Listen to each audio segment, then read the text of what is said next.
In today's video, we're going to actually be looking at a irrigation pump, and I'm going to go through some of the things that you can do to check if your irrigation pump isn't working. My name is Jeremy, and if you like fixing things, then subscribe to the channel, hit the bell icon so you don't miss a thing. In this particular case, we have a 2 horsepower stay right motor, and it has just stopped pumping, and you can see this one is about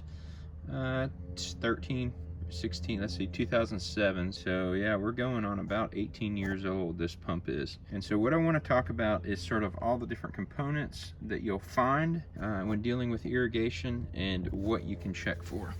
So first of all, I'll sort of go through the way this setup is, and most of these are set up the same way or very similar. So first of all, this is just a disconnect. That's all it is.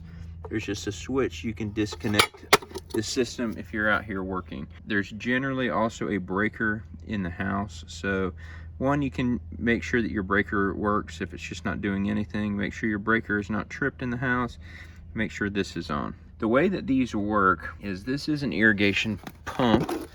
It's just plugged into a 110 outlet, and it functions essentially by saying, okay, is it time to come on? If it's time to come on, then it sends a signal to a relay and says, turn on.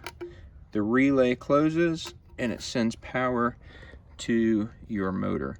So there's obviously some things that can happen. So first of all, let's say that this is functioning correctly. So that'd be the first thing to check. Make sure that your irrigation pump is actually coming on and that it's sending a signal. Oftentimes, what will happen is you will hear the relay click, or you should hear the relay click whenever this turns on.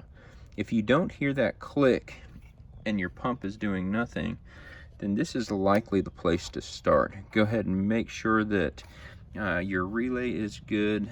These are pretty standard relays. I'll put a link in the description for one of these relays. You can get those at Home Depot, Lowe's, anywhere as well. So you want to make sure, one, that your relay is coming on. Let's say that you've replaced the relay or you've tested the relay and it's not coming on. Question then becomes, what is the pump doing? If you hear the pump humming, then that likely means that the capacitor in your pump is bad. Now in this particular model, this is an older model, it's actually in this box, in this back plate right here. You have to unscrew that, take that off, and you'll see the box. Now I've actually already gone through and tested that. I've replaced my capacitor. In my case, I wasn't actually getting a hum, but I went ahead and replaced it anyway, just to make sure that that wasn't it. In my case, that didn't do anything.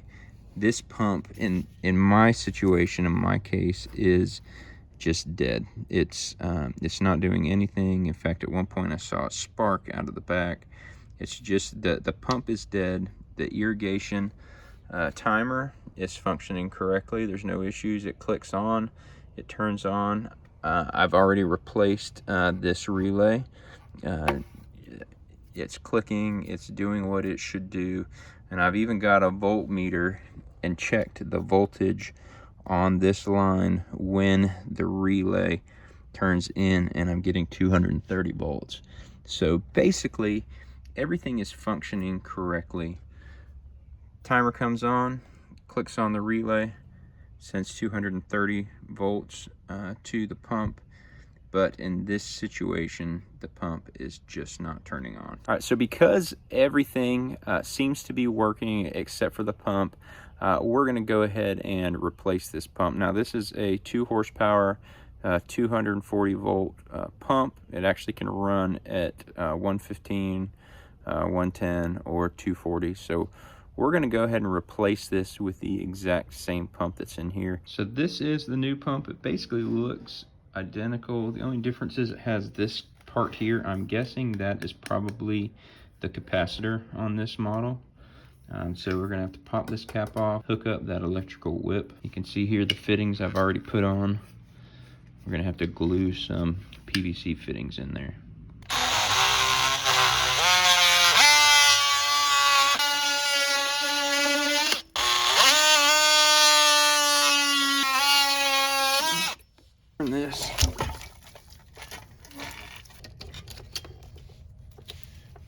go. Now I got the electrical wire out.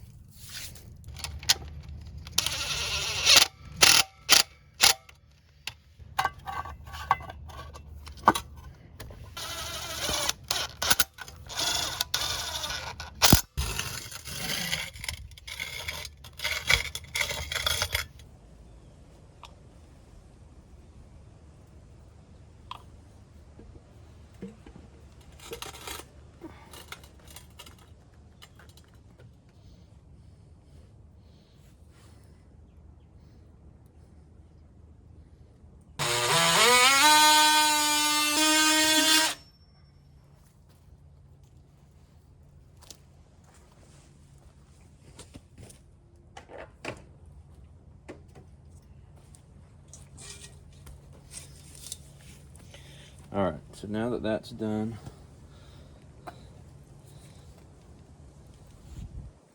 let's go ahead. I'm gonna glue up this, and I'm gonna go ahead and put this pipe in there, and I'm gonna make sure that it's sort of 90 degrees so that I hopefully don't have any issues getting this top piece back in.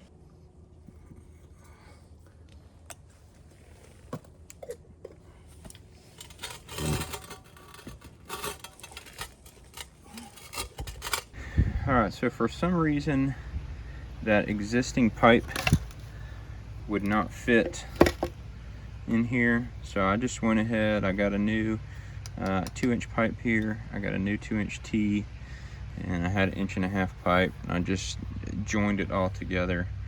I don't know why the existing piece didn't fit. The last thing I'm gonna do is just put on this piece for the faucet, the spigot on the end.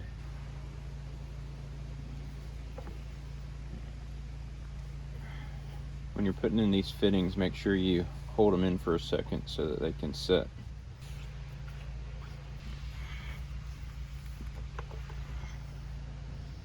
All right, well, we're gonna let all this glue set for just a few minutes, 5-10 minutes or so, and then we're gonna turn it on and see how she works. All right, got everything set up. I'm gonna go ahead and run it. Just gonna run one zone just for a minute. You'll hear it click. Here comes the pump.